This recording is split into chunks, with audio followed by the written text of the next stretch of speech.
sababtoo shaqadan qabsanaya ka muhiimsan voltage-ka waa taqaanaan oo mataqaanaa dadkan oo electronic waxaan akhristay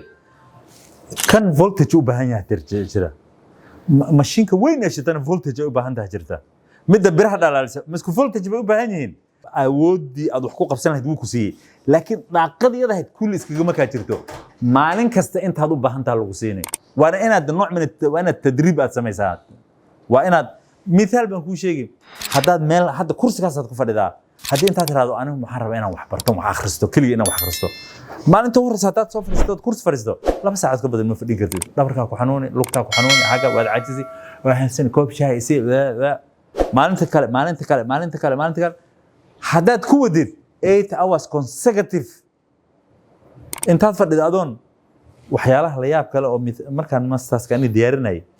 كوب شابان كرساني كوب كان كسبان وحسلي أنتوا كوب قبوبة يا شقة قبصو وأنا إلوبي سان وضع أنا وضع بحكي قبوبة شان ما تبدأ قبوح معنا المرها مال كلام كشبه كي كلا كلها بان كشبه سد حجر بالغياب إنه يجي قبوبة سببت الشقة قبصنا يا كم مهم زن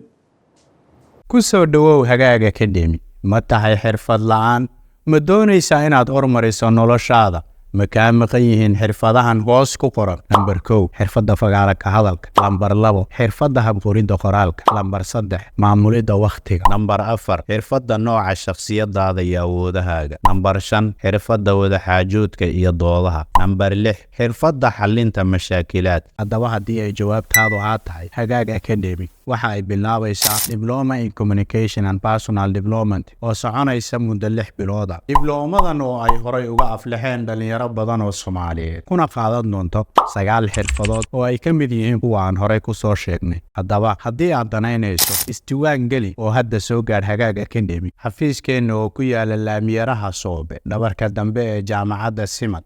ama nagala soo xariir nambarada shaashada ku qoran hagaag academy wayga xirfadaha iyo horumarinta bulshada mahadsanidin